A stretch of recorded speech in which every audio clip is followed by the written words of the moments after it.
안녕하세요. 부동산에서 근무하고 있는 30대 여자입니다. 작년에 한창 인터넷에서나 TV에서나 많이 쓰였던 단어 중 하나가 가스라이팅인 것 같아요. 가스등이라는 희곡에서 유래한 단어인데 사람의 심리를 교묘하게 이용해서 자신을 의심하게 하고 고립시키고 끝내 의지하게 만드는 음침한 수법을 일컫는 말이죠. 이 수법의 비열함과 잔인함보다 더 충격적인 건 가스라이팅은 대개 가까운 사람에게서 당하는 경우가 많다는 겁니다. 처음에는 내게 소중하고 나를 소중하게 생각했던 사람이 나를 위해서 해준 말이 사실은 나를 조종하기 위해 마치 천천히 스며드는 이슬비와도 같이 나를 교묘하게 속였다는 걸 알게 됐을 때 충격은 이루 말할 수 없을 정도로 비참하겠죠. 그냥 평범한 사람들 전부가 가스라이팅의 피해자가 되는 건 아니고 상황이 어렵거나 정신적으로 약해져 있는 사람들이 음침한 가해자들의 표적이 되기 쉽다니 평소의 건강을 위해서 몸을 단련하는 것처럼 정신 또한 꾸준한 케어와 단련이 필수적으로 필요하다는 생각이 듭니다. 저는 학생 때부터 몸 관리만큼이나 정신 건강 관리도 꽤 철저히 한 편이었어요. 중학교 때부터 고등학교 때까지 육상선수로 활동을 해서 학교에 있는 시간 외에는 운동장에서 발바닥이 닳도록 달리며 연습을 한 것처럼 경기할 때 최상의 상태를 유지하고 한치의 흔들림 없기 위해 마인드 컨트롤도 철저히 할 수밖에 없었죠. 대부분의 사람들은 운동선수에게 가장 중요한 건 몸 관리라고 하지만 저는 치열한 경쟁의 중압감을 이겨내는 건 정신력이라고 생각했어요. 물론 그 정신력도 충분한 연습에서 나오는 자신감으로 유지가 되는 것이기에 뭐가 더 중요하다 할 수 없이 서로 비례하게 연결되어 있지만은요. 운동은 어려서부터 일어나면 밥 먹는 것처럼 제게 당연한 것이었고 전국 중고등학교 육상대회 선발돼서 나갈 정도로 실력도 나쁘지 않았지만 그만둘 수밖에 없는 이유가 있었어요. 더 이상 집안에서 제 육상 활동을 지원할 수 없었거든요. 사업을 하시던 아버지께서 재정난으로 사업을 접으시고 이리저리 어떻게든 밥벌이를 찾으시다가 건설 현장에서 일하시게 됐어요. 전국을 돌면서 소위 막노동을 하시는 아버지를 위해 어머니께서도 조금이라도 생활비를 더 벌기 위해 식당 일을 하시기 시작하셨고요. 그러니 마음 편하게 뜀박질을 하면서 학교에 다닐 수 없었습니다. 맨몸 운동처럼 보이지만 그 당시 학교에서 트레이닝 받는 거 외에 수업료라든지 꽤 돈이 들었거든요.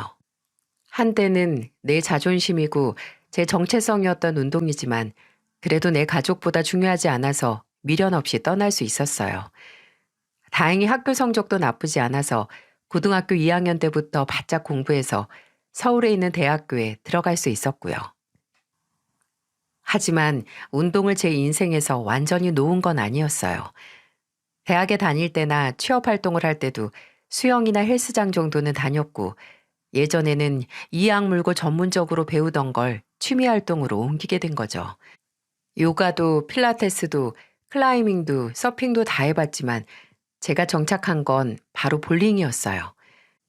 원체 운동하면서 자란 승부욕이 나이를 먹어서도 사라지지 않았고 또 평생 개인전 운동만 하다 보니까 팀전으로 하는 운동이 끌리더라고요. 20대 중반에 처음 대학교 동기 추천으로 볼링 동호회에 들어갔다가 정착을 하게 됐죠. 볼링은 제가 치열하게 현재를 살면서 잊어버렸던 운동으로서 얻을 수 있는 긍정적인 효과를 다시 되찾아줬어요. 아, 그리고 공을 굴리면서 지금의 남편도 만날 수 있었고요. 남편은 같은 볼링 동호회 회원이었어요. 저보다 4살 위였는데 약 2년 동안 같은 동호회에서 동고동락을 한 사이였죠. 사람이 볼링 실력도 좋고 운동 매너도 생활 매너도 성격도 뭔가 각이 잡혀 있다고 해야 할까요? 좀 선비스럽긴 해도 깔끔하고 좋아서 동호회 내에서도 인기가 많은 사람이었어요. 팀을 나눌 때마다 같은 편을 먹겠다는 회원들이 많을 정도였죠. 처음에는 그냥 경기할 때마다 마음 잘 맞는 같은 회원 그 이상 이하도 아니었는데 저희가 급속도로 가까워진 계기가 있었어요. 토요일 저녁에 술래기를 걸고 동호회 내 친목 경기 중이었거든요. 한참 보너스 점수 결정을 위해서 추가 투구 기회를 얻었는데 뒤에 앉아있던 회원이 의자에 놨던 제 휴대폰이 계속해서 울린다고 하는 겁니다. 여보세요? 네, 안녕하세요. 혹시 강채연 씨 휴대폰 맞으신가요? 맞는데 누구세요? 저는 119 구급대원인데요. 정희순 씨께서 지금 교통사고가 나셔서 네?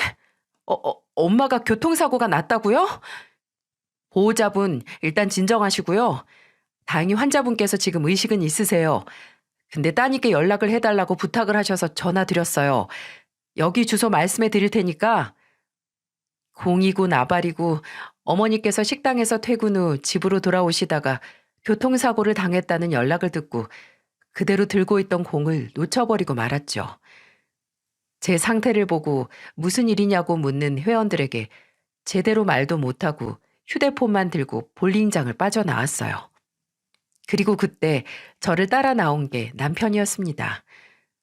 당장 귀신이라도 본 사람처럼 사색이 돼서 택시를 잡으려는 저를 붙잡고 대체 무슨 일이냐고 묻는 남편에게 저는 상황을 설명했고 남편은 제게 데려다 주겠다며 본인 차를 타고 병원으로 가자고 하더군요. 너무 정신이 없어서 병원에 도착한 후 남편에게 뭐 고맙다는 말도 못하고 차에서 내려 어머니가 계신 병실로 뛰어들어갔는데 다행히 어머니는 크게 다치신 건 아니었고 사고 때 난 상처들을 드레싱하기만 하면 되는 수준이었습니다. 그래도 골절이나 뇌진탕 소견이 있어서 입원을 하셔야 했어요. 근데 저를 내려주고 그냥 갔다고 생각했던 남편이 제 뒤에 있던 걸 발견한 거예요. 왜 안 갔냐고 하니까 제가 너무 불안해 보여서 못 갔다는 겁니다. 제가 그때도 어머니가 괜찮으신 걸 알고 긴장이 확 풀린 건지 손발이 덜덜 떨렸거든요. 남편은 그런 제 옆에서 담당 의사와 상담하는 걸 같이 들어주고 입원 절차까지 도와주더군요. 심지어 제가 잠깐 집에 들러서 어머니 짐이나 옆에서 간병할 제 짐을 갖고 다시 병원으로 오는 것도 데려다 줬죠. 그때 감이 오더라고요. 뭔가 진짜 같은 동호회 회원으로서 호의를 베푼 게 아니라 제게 호감이 있다는 게 느껴졌어요. 그 후로 저희는 개인적인 연락을 하면서 가까워졌습니다. 어머니가 퇴원하신 후 제가 고맙다고 밥을 산다고 했고 남편은 좋다고 대신 단둘이 먹자고 하는 게 아니겠어요? 그렇게 몇 번 단 둘이서 밥을 먹기도 하고 따로 볼링도 치고 술도 마시다가 연인으로 발전할 수 있었죠. 그렇게 같은 동호회 회원으로 2년, 연인으로 1년 지내고 결혼까지 했습니다. 저희 가족이야 제가 남편과 연애를 하기 전부터 이미 남편에 대해 잘 알고 있었습니다. 어머니가 교통사고가 나서 입원하신 날 병원에서 어머니는 이미 남편을 보셨거든요. 근데 그때부터 뭐 훤칠하고 예의 바르고 자상하다고 말이 많으셨어요. 그래서 아버지나 오빠에게 딸이 아직 사귀지도 않는 남자 얘기를 신나게 하셨고요. 근데 남편은 말이 많은 사람이 아니었지만 특히 집안 얘기를 잘 꺼내지 않았어요. 서로 결혼 얘기를 하고 나서도 그냥 아버지랑 어머니가 계시고 나이 차이가 좀 나는 남동생이 있다는 것만 알고 있었죠. 남편의 자세한 집안 사정은 오히려 결혼 전 시댁에 인사를 드리러 간 후에야 알 수 있게 됐죠. 시동생은 이미 2년 전에 먼저 결혼을 해서 나가 살고 있어서 만나지 못했고 시부모님만 뵐 수 있었어요. 시아버지께서는 2층짜리 대형 곰탕집을 한다고 들었는데 예전에 사고로 한쪽 다리가 불편하다는 말을 남편을 통해서 들었거든요. 그래도 부지런하셔서 물리치료를 몇 년 동안 오래 받으셨다고 하더니 정말 그냥 봐서는 다리가 불편하시다는 티가 안 나더라고요. 남편처럼 키가 무척 크셨고 뭔가 굉장히 차분한 성격이셨어요. 눈이 마주칠 때마다 은은하게 미소를 지으시는데 저까지 마주 웃게 되더라고요. 그리고 시어머니는 일단 처음에 시아버지에 비해 굉장히 젊어 보인다는 느낌을 받았어요. 실제로도 한 8살 정도 차이가 나신대요. 그리고 확실히 남편은 시아버지를 닮았구나 할 정도로 남편과 전혀 닮지 않은 외모였고요. 이런 외적인 인상들도 물론 아직 기억에 남아있긴 하지만 평생 잊지 못하겠는 건 바로 이때 나눈 대화였어요. 시어머니께서 제게 아버지의 직업을 물어보셨을 때 완전히 솔직하게 말하지 못했습니다. 가족들을 위해 그 나이에도 현장에서 일하신 아버지가 자랑스럽고 한치의 부끄러움도 없긴 했지만 행여 막노동을 한다고 하면 색안경을 끼고 볼까 걱정이 돼서 애매하게 말이 나갔습니다. 아버지께서는 건설 일을 하고 계세요. 뭐 회사를 운영하시는 거야? 아니면 인테리어 사무실 같은 걸 작게 하시는 거야? 아니요. 주로 현장에서 근무하세요.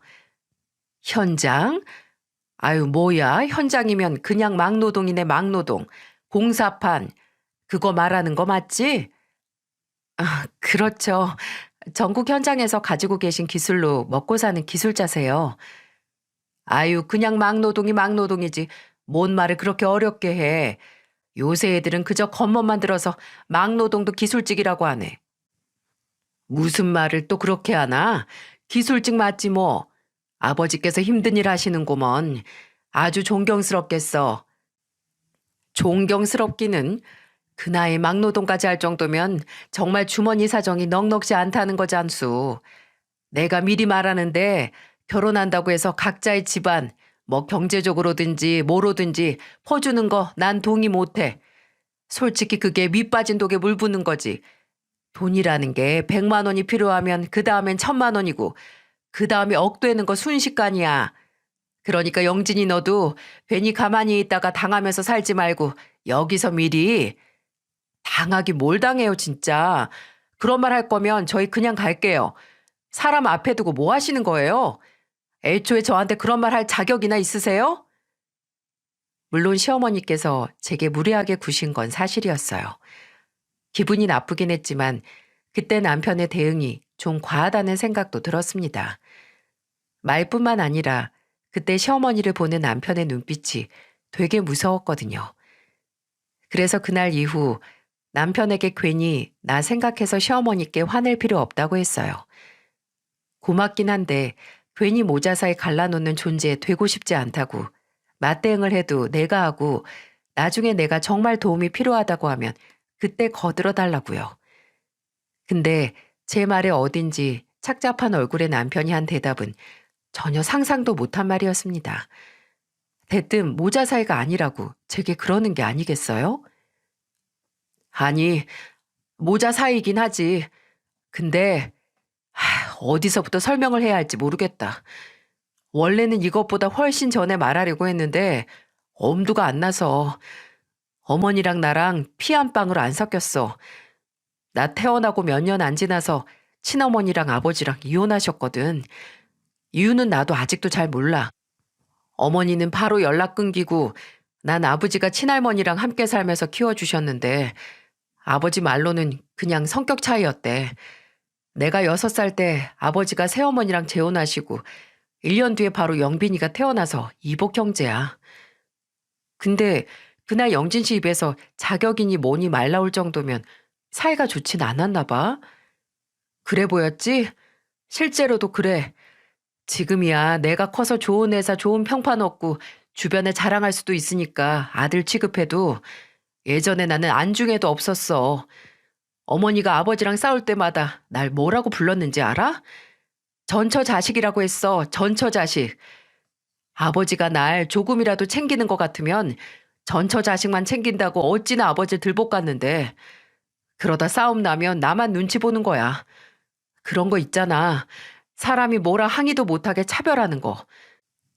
내가 학교에서 반장할 때는 아무것도 없었는데 영빈이가 부반장 한 번 하면 어머니가 그 반에 햄버거나 아이스크림 돌리고 나 수능 때는 가면서 김밥집에서 김밥 사가라고 한 사람이 영빈이 수능 볼 때는 3단 도시락에 행여 긴장해서 배탈 날까봐 죽까지 싸서 주시고 그랬었어. 그래 놓고 내가 한 번씩 사고 치면 너 어디 가서 내가 새엄마라고 자식이 삐뚤어졌다고 애 망쳤다고 네 새엄마 그렇게 욕먹이려고 이래? 라고 무섭게 다그쳤어. 사고라고 해도 성적 떨어지거나 학원 땡땡이 친 거 그런 것밖에 없었는데 그런데 영빈이 그 자식이 가게에서 물건 훔치다 걸려서 경찰서 가고 학교에서 학교폭력 가해 학생으로 불려갔을 때는 누구 탓했는지 알아? 아버지 탓했어. 전처 자식이랑 차별해서 영빈이가 엇나간 거라고. 당신 탓이라고. 이를 부득부득 깔면서 나한테도 네가 동생 잘 안 챙겨서 그런 거라고. 새엄마가 싫으면 나한테 화풀이하면 되지. 불쌍한 동생은 왜 부자가 편먹고 따돌리냐고. 진짜 난리 많이 부렸지. 그 말을 듣던 제가 시어머니가 그럴 때마다 시아버지께서는 가만히 계셨냐고 물으니까 남편은 고개를 절레절레 흔들며 말했어요. 처음에는 괜한 억지를 부리는 시어머니에게 화도 내고 설득도 하며 대화로 풀어보려고 하셨다고요. 이건 남편이 초등학생 때 있었던 일인데 밤에 자다가 일어났는데 시부모님께서 다투는 소리에 깼던 거라고 해요. 어렸던 남편이 발소리를 줄이고 나가 들었더니 시어머니는 시아버지께 영진이 때문에 언제든 전처한테 돌아갈 순간 노리는 거 아니야? 전처랑 전처 아들이랑 다시 합쳐서 살려는 거 내가 모를 줄 아냐고? 라고 따지고 있었다고 해요. 남편은 그날 기억을 떠올리며 본인의 존재 자체가 시어머니에게 시아버지가 남편의 친어머니와 재결합을 할 수 있는 가능성으로 보인 것 같다고 하더군요. 시어머니께서 다소 의처증 같기도 했지만 그래도 시어머니가 그런 말도 안 되는 억지를 부릴 때마다 시아버지께서 참다 호통을 한번 크게 치시면 시어머니도 그만하셨다고 해요. 하지만 그 관계가 완전히 반전되는 사건이 일어났던 거죠. 아버지가 사고 당하신 후에 다리에 장애가 생기셨을 때 가장 의지하셨던 게 아무래도 어머니였지. 어머니도 아버지 곁에서 몇 년을 수발두고 재활치료도 도와주시고 열심히 하셨고 나도 아들로서 그런 건 참 감사하기도 하고 처음에는 그런 아버지께 어머니가 옆에 있는 게 다행이라고 생각했는데 그런 것도 아니더라. 사고 전에 어머니가 아버지께 가장 많이 했던 말이 뭔 줄 알아? 나는 당신 없으면 못 살지 였어. 근데 그 말이 사고 후에 어느 순간 당신은 나 없으면 못 살아 라고 바뀌어 있는 거야. 아버지 밥 차려주시면서도 그 소리 하시고 리모컨 하나를 건네주면서도 그 소리 하셨어. 당신이 나 없으면 어떻게 사냐고. 다른 여편 애들 같았으면 다리 병신된 남편 두고 벌써 도망갔다는 소리까지 우리 앞에서 스스럼 없이 하는 거야. 근데 그 말보다 더 비참하고 충격적인 게 바로 그 말을 듣고도 그냥 웃으면서 고개만 끄덕인 아버지셨어. 아버지도 그 말을 받아들이시더라고. 고마워서 그런지 미안해서 그런지 모르겠지만 사고 후로는 아버지도 그냥 어머니 꼭두각시고 허수아비야. 아무런 결정권도 발언권도 없이 영빈이 그놈 지금 하는 술집 사업 자금도 아버지 사고 나고 몇 년 후에 어머니가 아버지 구워 삶아서 가게 열라고 돈 준 거야. 나 취업하고 독립할 때 오피스텔 전세금도 모른 척한 사람이 지 친아들 가게 한다니까 바로 아버지한테 달려가서 그 돈 받아낸 거지. 확실히 제가 간 날도 비슷한 느낌을 받긴 했어요. 시어머니가 무슨 말만 하면 시아버지께서는 그냥 옆에서 고개만 끄덕이고 계셨거든요. 물론 정말 상식 이하의 무례한 말을 하면 옆에서 제지를 하긴 하셨어도 누가 이 집에서 더 힘을 갖고 있는지 알 수 있었습니다. 근데 시어머니가 그 힘을 얻게 된 가정을 듣게 되니 남편과 시아버지가 안타깝게 느껴지더라고요. 그리고 그 힘의 차이를 저도 곧 느낄 수 있었어요. 시부모님께서 저희 결혼할 때 결혼 자금으로 5천만 원을 도와주셨어요. 5천만 원 정말 큰 돈이죠. 정말 감사했고요. 근데 그걸 받고 남편이 한 말을 듣는 순간 마냥 그 돈을 받고 좋아할 수 없는 묘한 감정에 사로잡혔죠. 둘째 아들은 바로 사억 만들어주더니 장남은 5천이야? 물가는 올랐는데 결혼자금 도와주시는 건 대폭 하락했네. 그 자조적인 말을 들었을 때 이게 남편이 평생 당해왔던 차별인가 싶었어요. 제가 좀 심각한 얼굴로 정말 시부모님이 시동생 결혼할 때 4억을 해줬냐고 물으니 남편은 그 당시 아버지 식당도 한창 잘 될 때고 땅 투자를 해서 목돈을 많이 만들어 두셨을 때라서 여유가 있었다고 하더라고요. 근데 이제 장남이 결혼한다고 하니 갑자기 집안 곳곳에 쌀이 뚝 떨어졌다. 이런 거죠. 근데 그 쌀이 떨어진 게 따로 또 이유가 있더라고요. 남편에게 듣기로 시동생은 결혼하고도 몇 번씩 집에서 돈을 가져갔다고 해요. 술집이 적자다 뭐다, 인테리어 공사, 이전 등등 별 핑계를 다 대면서요. 그럼 시어머니께서 무조건적으로 지원을 해주신 거죠. 이미 그런 시어머니 말이라면 뭐든 동의하는 시아버지께서도 그걸 말리지 않으셨고요. 그냥 그걸 다 보고 있는 남편만 속이 터지는 겁니다. 남편도 몇 번 시아버지께 말씀을 드렸대요. 심지어 저희가 결혼을 하고 나서도 동서가 둘째를 낳고 나서 시동생이 산후조리원 비용을 시어머니께 달라고 했을 때도 남편이 그걸 왜 어머니께 바라냐, 돈 벌면 알아서 하라고 했고요. 근데 오히려 시아버지께서 그런 남편을 말리셨어요. 나중에 따로 말씀하시기로는 이 정도는 아버지가 해줄 수 있다. 그래도 영빈이 엄마가 아버지 힘들 때 얼마나 힘이 많이 됐냐. 이런 건 그냥 좀 넘어가자. 라고 남편을 달랬고요. 이런 차별의 영향은 물론 제게도 넘어왔는데요. 저는 주로 동서와의 문제로 머리가 아팠죠. 종종 시댁에 온 가족이 모일 때면 일단 시어머니는 동서와 바짝 붙어서 제가 모르는 말만 주구장창 하셨어요. 아, 그러고 보니 선영이 결혼한다더라. 올해 안에는 한다던데. 어머, 올해가 얼마나 남았다고. 제가 보기엔 애 생겨서 급하게 하는 것 같아요. 안 그러면 그렇게 싸우고 헤어지다가 갑자기 이렇게 한다고요? 저기 어머님, 선영이가 누구예요? 아유, 넌 지금까지 뭘 들었니? 내 동창 딸이야, 딸. 아니, 저한테 말을 해줬어야 제가 알아듣던지 하죠. 일단 결혼 초반에 시댁에 가면 항상 이런 패턴으로 대화를 해야 했어요. 시어머니와 동서가 제가 알아듣지도 못하는 대화를 설명도 없이 마구 해나가다가 제가 누가 누군지 무슨 일인지 물으면 두 사람 중 하나가 아주 귀찮다는 표정을 짓고 불친절하게 아주 최소한의 정보만 공유해 주는 거죠. 간단하게 말해 저를 따돌린 겁니다. 그걸 초반에 몇 번 겪고 나니 굳이 저 두 사람 사이에 끼고 싶지 않더라고요. 그럴 필요도 없었고요.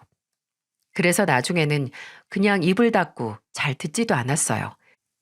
그러다가 한 번은 시어머니가 묵묵히 밥을 먹는 절 보고 그러시는 거예요.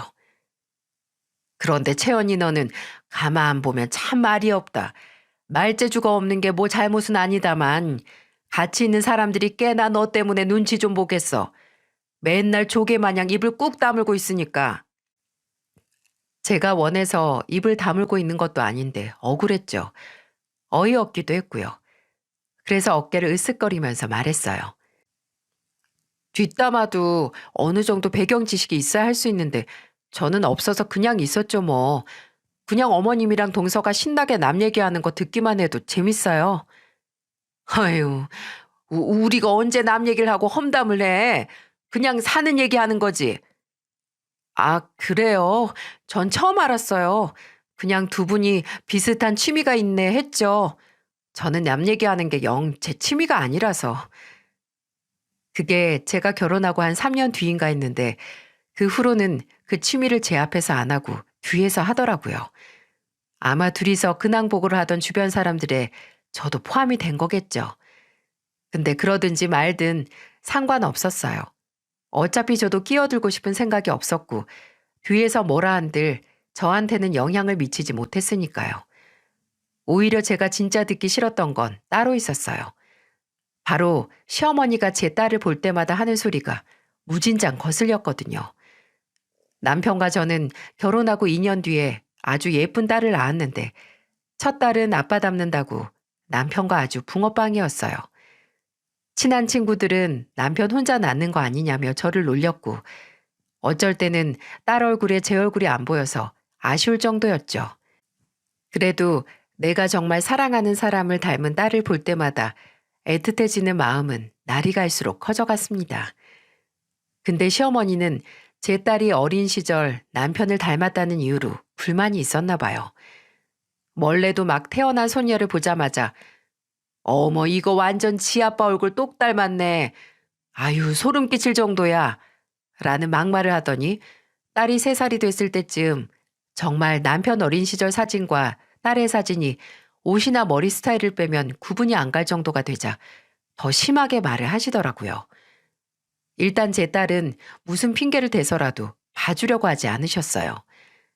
심지어 한 번은 제가 좀 심각한 독감에 걸리고 남편이 빠질 수 없는 출장 일정이 잡혔을 때 멀리 있는 친정보다 가까운 시댁의 도움을 받을 수 있지 않을까 싶어서 연락을 드려봤거든요. 근데 시어머니가 뭐라고 하면서 거절했는지 아세요? 어머, 난 싫다 얘. 시영이 그 기집애 어린애가 영진이 어렸을 때랑 똑같이 숫기도 없고 까다로워서 보기도 어렵고 안 그래도 오늘 내일 영빈이네 애들 자러 오기로 했는데 내가 애들 셋을 어떻게 보니? 이게 말이 되나요? 단 한 번도 제 딸과 1시간도 함께 있어 보신 적이 없는 분이 딱 한 번 부탁을 하니 하는 소리가 저거였습니다. 시동생 네 애들은 장난감 총하고 칼 가지고 놀다 시댁 거실에 있는 TV 스크린을 박살을 내든 가지고 놀던 대왕 구슬도 깨서 바닥을 난장판을 내놓고 시아버지가 그 구슬 조각을 밟아서 병원에 가셔도 군소리 없이 봐주시더니 제 딸은 그저 남편을 닮았다는 이유 하나로 봐주지 않겠다는 겁니다. 그래요. 봐주기 싫으시면 그건 시어머니 마음이고 선택이니 제가 뭐 할 게 아니죠. 도와주시면 감사한 거고 안 도와주셔도 뭐라 비난할 건 아니니까요. 근데 그럼 괜한 말이나 얹지 마시던가요. 명절에 다 같이 가족이 모인 날 제 딸보다 2살 많은 첫째 조카가 딸이 안방 침대에 누워서 동화책을 보고 있었는데 같이 놀자는 거였는지 뭔지 그 책을 뺏어서 도망갔어요. 제 딸은 당연히 쫓아가서 그 책을 도로 가져왔고요. 근데 그걸 보던 시어머니가 갑자기 혀를 끌끌 차더니 이러는 겁니다. 저거 지 아빠 어렸을 때랑 똑같아서 욕심도 많네. 사촌 오빠를 이겨먹으려고 하고. 그걸 듣는데 진짜 뜨거운 숨이 탁 하고 터지면서 헛웃음이 나오는 겁니다. 어이가 없었죠. 그 말을 같이 들은 남편도 놀라서 얼굴을 굳혔고 한 소리를 하려는데 여기서 남편이 버럭 화를 내면 분명 시어머니는 오히려 본인이 피해자인 양 굵게 뻔하기에 남편이 목소리를 내기도 전에 제가 말했어요. 시영이는 지금 4살인데 어머님은 남편이 4살일 때 모습 못 보셨잖아요. 근데 남편이 어렸을 때 욕심이 많은지 적은지 어떻게 아세요? 그리고 본인 책 도로 가져오는 게 욕심이 많은 건 아니죠. 남의 돈 훔쳐서 지 자식 배만 불리는 짓도 아닌데 그게 어떻게 욕심이에요? 정당한 거지. 아무 말 못 하시더군요. 시어머니는 그냥 눈만 흘기다 피곤하다고 안방으로 쏙 들어가 버리셨습니다. 진짜 욕심이 많은 사람이 제발 저려서 도망간 것 같았네요. 그렇게 저희 가족은 시댁과는 정말 가끔 명절이나 가족 행사에만 얼굴 보는 그런 관계를 유지했어요. 남편은 시어머니라면 자주 얼굴 보고 싶지 않아 했고 시아버지는 아휴 그냥 보기만 해도 답답해 했습니다. 처음에는 우리 아버지가 저러고 사실 분이 아닌데 하다가 나중에는 성격이 팔자지라고 자포자기했네요. 그렇게 근근히 연락을 이어오던 시댁에서 어느 날 대형 사건이 터지고 말았어요. 그맘때쯤 코로나 시국으로 전 국민이 힘들어했었어요. 특히 식당 영업, 시간 제한으로 자영업자들이 정말 죽어나갔죠. 시아버지 식당도 예외는 아니었습니다. 시아버지 곰탕집은 24시간 운영으로 주야를 다 돌리는 식당이었는데 영업시간 제한으로 야간 운영은 하지도 못하고 단체 예약도 못 받으니 몇 달 동안 매출이 반토막은 고사하고 아예 적자를 보게 됐어요. 근데 또 웃긴 게 시아버지에게 그런 걱정을 털어놓는 곳은 곁에 있는 시어머니나 시동생이 아니고 바로 남편이었다는 거죠. 시아버지는 하루에 2번씩은 꼭 남편에게 전화해서 재정난에 대해 토로를 하셨고 남편은 묵묵히 그 말을 들어드리곤 했어요. 근데 그럴 수밖에 없는 게 시아버지께서 거의 1년이 넘게 힘들어 하셨거든요. 나중에는 식당을 정리한 해 만에 이야기가 나오기도 했을 정도라서 거의 벼랑이나 다름없었어요. 이 상황만으로도 문제가 이만저만이 아닌데 한밤중 아니, 아마 밤 12시가 넘은 새벽이었을 거예요. 자고 있는데 옆에 있던 남편이 부스스 깨어나 전화를 받는 소리가 들리더군요. 저는 또 시아버지께서 술을 마시고 전화를 하셨나 했는데 전화를 받는 남편의 목소리가 심상치 않았습니다. 네, 네, 네. 맞는데요. 네? 어디라고요? 네. 어느서요? 네, 알겠습니다. 지금 바로 가겠습니다. 말하는 게 어딘지 심상치 않아서 저도 잠이 확 달아나더라고요. 침대를 박차고 일어나 바로 나갈 채비를 하는 남편을 보고 무슨 일이냐고 하니 전화가 온 곳은 경찰서랍니다. 시댁에서 시부모님이 거의 난투극에 가까운 싸움을 했고 시어머니의 신고로 지금 두 분 다 경찰에 계시다고요. 이게 이 새벽에 무슨 일인가요? 일단 시아버지께서 경찰서에서 보호자로 아들을 불러달라고 하셔서 남편이 당장 가야 하는 상황이었고 저는 딸이 있는 집을 비울 수 없어서 뜬 눈으로 호출을 받고 달려간 남편을 기다려야 했습니다. 몇 시간 뒤 돌아온 남편은 혼자가 아니었어요. 시아버지께서도 같이 오셨습니다. 시아버지는 저를 쳐다보지도 못하시고 성큼성큼 남은 손님방으로 들어가셨고 뒤따라 들어오던 남편은 진짜 세상 다 산 사람처럼 지쳐 있었죠. 같이 방으로 들어가 문을 닫았을 때 남편은 경찰서에서 있던 일을 다 말해줬는데 그때 남편의 말을 빌리면 경찰서 안은 혼란 그 자체였다고 해요. 당신 정말 그 돈이 무슨 돈인지 몰라서 이래? 내가 요새 얼마나 힘들어하는지 당장 식당 문을 닫네 마네 밤에 잠도 못 자는 거 뻔히 알면서 어떻게 그 돈을 나 몰래 줄 수가 있어? 이 영빈이가 석 달만 쓰고 준다고 했다니까, 석 달. 그 돈을 언제 빌려갔는데 그게 지난 6월이라며. 이제 11월이야 이 사람아, 11월. 영빈이가 돈 빌려간 게 여름인데 벌써 겨울이라고. 내가 이럴 줄 알고 빌려줬어? 당신은 당신 아들을 그렇게 못 믿어서 어떻게 할 거야? 전처 아들 아니고 내 아들이라서 못 믿는 거야 뭐야? 입 안 다물어? 언제까지 그 소리 할 건데? 내가 왜 입을 다물어? 그리고 나도 할 말 많아. 부부 사이에 네 돈 내 돈이 어디 있고 자식이 당장 급하다고 하면 장기를 탈탈 털어서라도 돕고 싶은 게 부모 마음인데 뭐가 잘못됐다고 감히 나한테 손을 들어 손을? 내가 당신한테 그동안 어떻게 했는데? 지금 그게 오로지 내 돈이라고 내 돈에 손댔다고 내가 이러는 거야? 당장 식당 문 닫을지도 모르는데 당신이 나한테 이런 방구도 없이 우리 노후 자금이었던 그 돈, 그 유일한 돈을 영빈이 그놈한테 다 줘버렸고 약속한 날까지 받지도 못한 걸 내가 이제 알아서 이러는 거 아니냐고. 나도 몰랐어 나도 당신 상황 뻔히 알면서 영빈이 걔한테 빌려주기 싫었는데 걔가 뭐 분점 투자자 때문에 당장 필요하다고 하는데 어떻게 가만히 있어. 근데 이렇게 갓기로 한 날도 지나고 지엠이 연락도 안 받고 집에 찾아가도 머리카락 하나 안 보이는데 그걸 내가 어떻게 알아. 나도 몰랐단 말이야. 대충 감이 오시나요?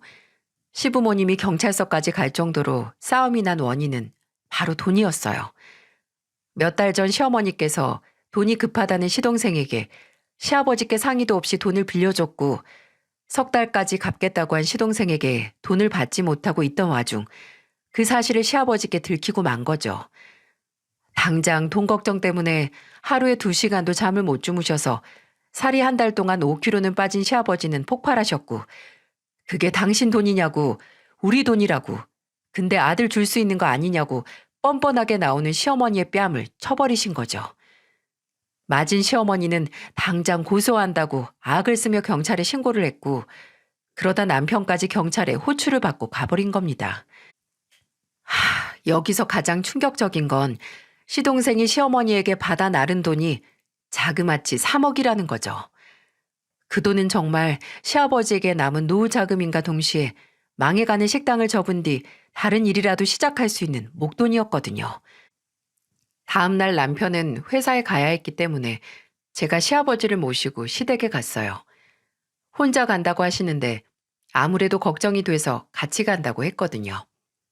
시댁에는 당연히 시어머니가 계셨고 제 우려에 부응하는 것처럼 두 분은 눈을 마주치자마자 또다시 싸우기 시작하셨어요.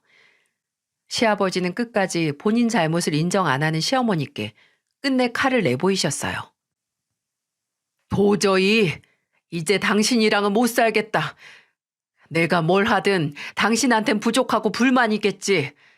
당신한테 눈치 보여서 내 아들 영진이한테 잘 못 챙겨주고 그저 영빈이를 우선으로 했어. 재혼해서 낳은 자식 차별하냐는 소리 듣기 싫어서 나도 노력했다고. 내 딸이 이렇게 되고 나 안 떠나고 곁에서 도와주는 당신한테 고마워서 나한테서 얼마를 가져가든 나중에는 당신이 나한테 다리 병신이니 뭐니 해도 다 참았다고. 근데 이제 더 이상 이렇게 약점 잡혀서 전전긍긍하면서 사는 죄수처럼 살 수 없어. 이혼해. 서로 숨통 조이면서 사느니 이혼하자고. 허, 이혼하면 지금보다 더 잘 살 거야? 당신 예전에는 다리 병신 돼도 돈이라도 있어서 그나마 사람 구실하면서 산 거야. 근데 이제 멀쩡한 다리도 돈도 심지어 나도 없는데 당신이 사람 구실하면서 살 수 있을 것 같아? 사람 구실할 수 없어도 좋아. 당신한테서 벗어날 수만 있으면 차라리 사람 구실 안 하고 내 조금이라도 남은 존엄성 지키면서 살겠어. 시어머니는 끝까지 당신이 나 없으면 어떻게 산다고 그래? 괜히 마음에도 없는 소리 하지 말고 먼저 사과나 해라. 그럼 받아줄게라고 끝까지 뻔뻔하게 나왔지만 시아버지는 단호하셨어요. 그 후로는 시댁에서 나오시고 저희 집에도 오지 않으셨습니다. 문 닫은 식당에 있는 방에서 지내시며 이혼 소송을 진행하셨죠. 물론 이혼 변호사나 상담 일정 이런 건 다 저나 남편이 도움을 드렸고요. 남편은 시아버지 이혼 선언을 초반에는 반겼지만 행여 이런 마음이 화가 나서 찰나로 보이는 모습이 아니길 바랐습니다. 하지만 그런 의심도 잠시였고 나중에는 시아버지를 식당에서 저희 집으로 모시면서 시아버지를 응원했어요. 시아버지 이혼 선언을 믿지 않는 사람은 딱 한 사람이었는데요. 누구겠어요? 당연히 그 인간은 나 없으면 안 된다라고 하는 시어머니였죠. 근데 그렇게 말하는 것과 다르게 시아버지가 정말 이혼 소송을 시작하고 소장까지 받게 됐으니 초조하긴 하셨나 봐요. 제게 자주 전화하셔서 네 시아버지도 이참에 뭘 좀 깨닫겠지. 곧 다시 집으로 돌아간다고 할 테니까 네가 좀 참아라. 라는 객기를 부리기도 했고 나야 그 인간 없으면 편하지. 원래 내가 만든 반찬만 삼시세끼 먹던 양반인데 네 음식은 입에 맞다고 하니? 라고 괜히 저를 떠보기도 했고요. 시어머니가 나는 아무 걱정할 거 없어. 그 인간 정말 나 없으면 아무것도 못해서 돌아오게 돼 있다니까? 라고 말하면 저는 그럼 걱정 없으시겠네요. 라고 말하고 바로 끊었죠.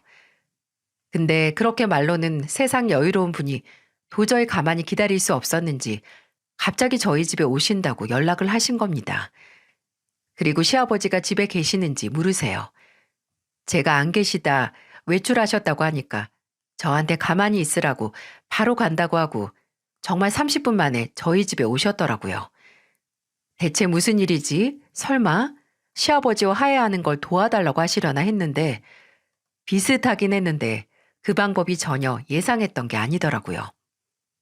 그 당시 살던 아파트는 신혼 때 살던 작은 전세 아파트를 살다가 청약이 당첨이 돼서 이사를 간 수도권에 위치한 32평대 아파트였거든요. 그때까지도 대출이 껴있긴 했지만 결혼 생활 6년 만에 마련한 자가였습니다. 그리고 시어머니의 목적은 바로 그 아파트와 연관이 되어 있었어요. 예, 너 이 아파트 담보로 대출 받으면 얼마나 받을 수 있니? 대출이요? 왜요? 잠시만요. 저 중요한 문자가 와서 확인 좀 할게요. 네, 말씀하세요. 아휴, 너도 알겠지만 네 시아버지가 이번에 단단히 작정을 한 것 같아. 이 나이에 부부끼리 싸움하겠다 이거지. 근데 이 나이에 정말 이혼해서 살 수도 없고 내가 평생 이겨먹고 살았으니 조금은 져줘야겠지. 네 시아버지는 단순해서 가져간 돈 바로 돌려놓으면 바로 마음 바꿀 사람이야. 그러니까 이 아파트 담보 잡아서 3억만 만들어주라. 내가 영빈이 그놈한테 돈 받으면 바로 갚을 테니까. 그 돈을 돌려놓는다고 해도 아버님은 마음 안 바꾸실 것 같은데요? 또 돌려놓는다고 해도 빌려간 서방님한테 받으셔야죠. 저희가 아니라. 아유, 얘 또 답답한 소리 하네. 내가 당장 영빈이한테 받을 수 있으면 너한테 이런 말 안 하지. 그런데 원래 이런 문제는 장남이 나서서 해결해야 하는 거야. 말이 나와서 하는 말인데 부모가 이혼 안 해 만회하는데 영진이 걔는 오히려 옆에서 부추기고 있고 그게 뭐 하는 짓이니? 걔가 원래 피해의식이니 뭐니 해서 나한테 감정이 안 좋은 건 아는데 그래도 그러는 거 아니다. 네가 걔한테 잘 말해서 3억 대출 받아서 그걸로 나랑 네 시애비 화해시키자고 말 좀 잘해봐. 이거 너희한테도 좋은 거다. 그 인간 나랑 안 살면 너희가 데리고 살아야 하는데 괜찮겠니? 나랑 평생 살아서 나 없으면 얼마나 까탈을 굴지 모르는데 원래 나 없으면 하루도 못 사는 사람이야. 그러니까 더 이상 말하지 말고 영진이랑 말해서 돈을 보내. 알아들어? 어머님 자신감이 굉장히 과도하다 못해 신기할 정도로 있으시네요. 아버님은 전혀 어머님 없이 못 사는 분이 아닌데 왜 혼자 그렇게 믿으시는 거죠? 아버님 여기서 잘 지내고 계세요.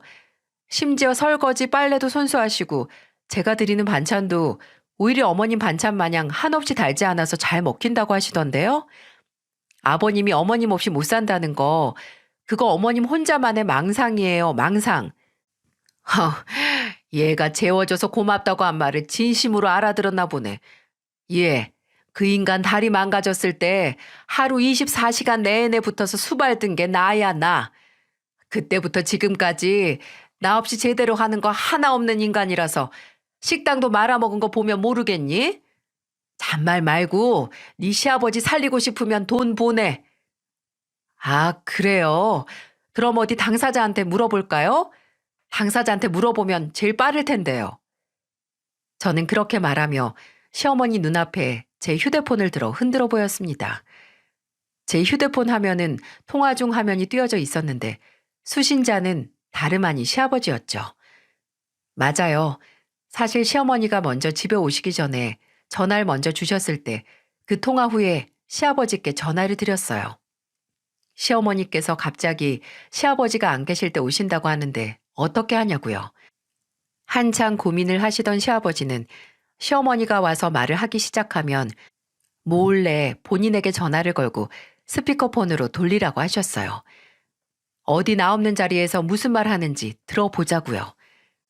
제가 잠깐 중요한 문자가 왔다고 시어머니께 말했을 때 문자 확인이 아닌 시아버지께 전화를 걸었던 거죠. 그리고 그때부터 계속 시아버지는 휴대폰 너머로 시어머니와 제가 나눈 대화를 하나도 빠짐없이 다 들을 수 있었던 겁니다.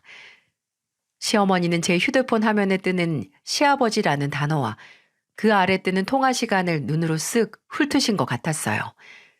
한순간 사색이 됐고 이제 와서 입모양으로 뻐끔거리며 너 뭐 하는 거야? 라고 하시는 겁니다. 저는 그 모습을 보고 코웃음을 치며 더 큰 목소리로 말했어요. 어머님, 어차피 다 들킨 마당에 소리내서 말씀하세요. 통화 중인 시아버지 따돌리지 마시고요. 아버님, 어떻게 생각하세요? 어머님이 3억만 있으면 아버님 마음 돌릴 수 있다고 하시는데. 택도 없다고 전해라. 30억을 가져와도 그 여편네랑 다시 안 사니까 괜히 너한테 가서 구걸하지 말라고 그 시간에 영빈이 그놈이나 찾아서 빌려준 돈 돌려받으라고 해. 그리고 애초에 그 3억은 내가 마땅히 돌려받을 돈인데 어디 사람 마음 가지고 흥정이야 흥정이. 여보, 사실 이것도 영빈이가. 아, 시끄러워. 입 다물어. 어디 끝까지 사람을 돈에 이리저리 마음 흔들리는 머저리 취급을 해. 당신 똑똑히 들어.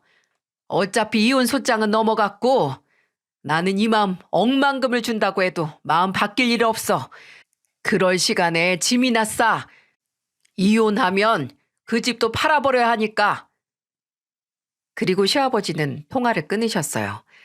시어머니는 아랫입술을 파르르 떨면서 저를 째려보시더니 질리지도 않는지 네가 어떻게 이럴 수 있냐고 진짜 네 불쌍한 시아버지가 나 없이 힘들게 사는 거 보고 싶냐는 헛소리를 하는 겁니다.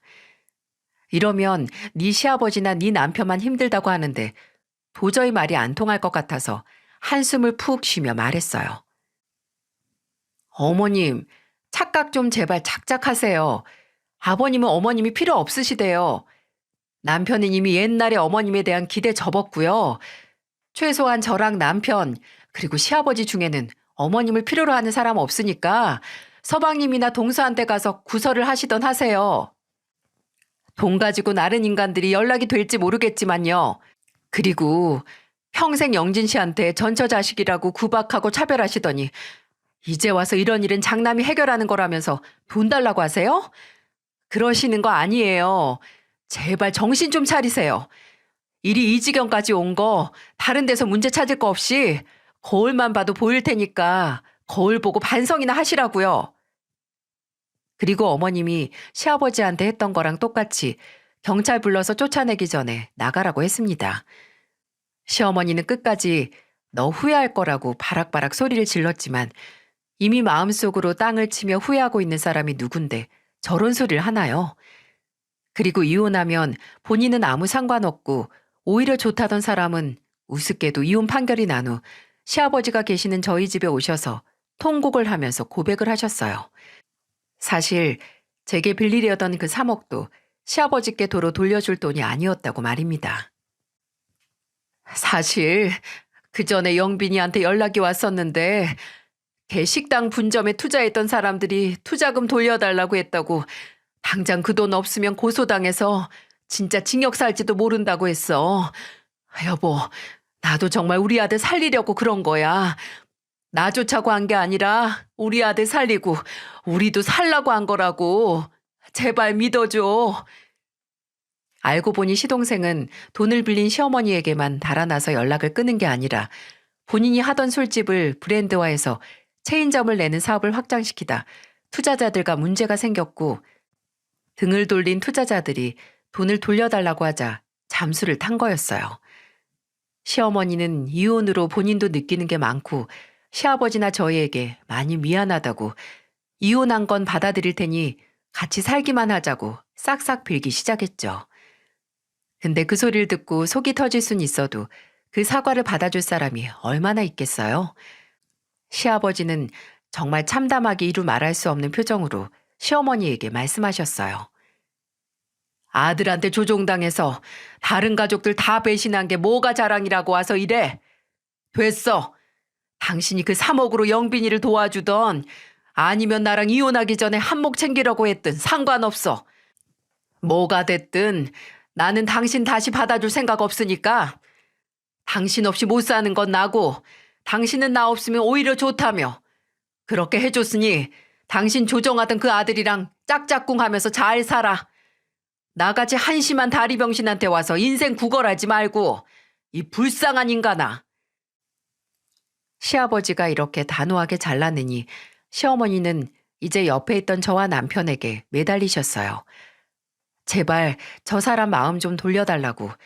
요새 영빈이 그 자식한테 주려고 돈 빌린 사람들이 찾아와서 너무 무섭다고 말이죠. 하지만 저도 남편도 아무 말도 하지 않았어요. 그냥 조용히 현관문을 열어 보일 뿐이었어요. 그 후에 들리는 소식은 시어머니는 시아버지와 이혼 후 재산 분할로 받게 된 정말 소정의 돈으로 방 하나짜리 월세집을 구하셨다고 들었어요. 그리고 그렇게 돈 돌려달라는 투자자들을 피해 다니던 시동생은 집단 고소로 구속이 됐고 함께 투자자들을 속이기 위해 장부는 물론이고 가게 매출까지 조작했던 동서는 집행유예를 받고 잠적을 했다 들었습니다. 시어머니가 동서랑 연락이 안 되셨는지 제게 동서가 번호를 바꾼 거냐고 전화를 해오셨거든요. 이제 시어머니는 그렇게 소중한 친아들 옥바라지를 혼자 하게 된 겁니다. 시아버지께서는 그 후 2층짜리 식당을 정리하시고 저와 남편의 도움을 받아서 작은 규모의 곰탕집을 새로 여셨어요. 오피스 단지에 있는 정말 테이블이 8개도 채 안 되는 작은 식당이지만 시아버지는 오히려 2층짜리 건물 통째로 운영하던 것보다 마음이 놓인다고 저희에게 고맙다고 하셨어요. 그리고 하루는 저희와 식사를 하시고 반주를 드시던 와중 그런 말을 하시더라고요. 시아버지는 남편에게 그동안 시어머니의 눈치 보느라 남편의 편을 들어주지 못한 걸 사과하셨습니다.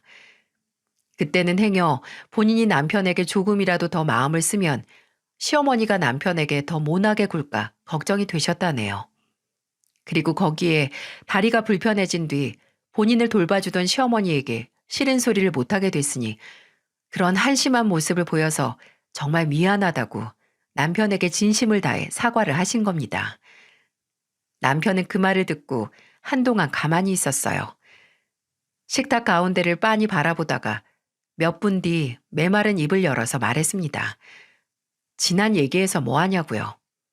그냥 지금은 우리 가족이 별탈 없이 행복하기만 했으면 좋겠다네요. 그래도 이렇게 사과를 해주셔서 감사하다고 시아버지의 손을 잡더라고요. 단 한 번의 사과로 남편이 어려서부터 받아온 서운함이 바로 사라지진 않을 테지만 이 사과가 좋은 출발 지점이 됐다는 생각이 듭니다. 이제 서로에게 솔직해질 수 있다는 가능성이니까요. 앞으로는 더 이상의 오해나 실망도 없이 그저 남은 우리 가족이 서로를 챙기고 의지하면서 잘 살았으면 좋겠습니다. 2023년에는 부디 이런 사건 사고가 아닌 잔잔한 행복만이 있길 바랍니다. 그리고 여러분도 만일 마음속 나를 불편하게 만드는 일이 있다면 2023년에는 부디 그 일이 말끔히 해결되길 바랍니다. 모두들 행복하시고 늦었지만 새해 복 많이 받으세요.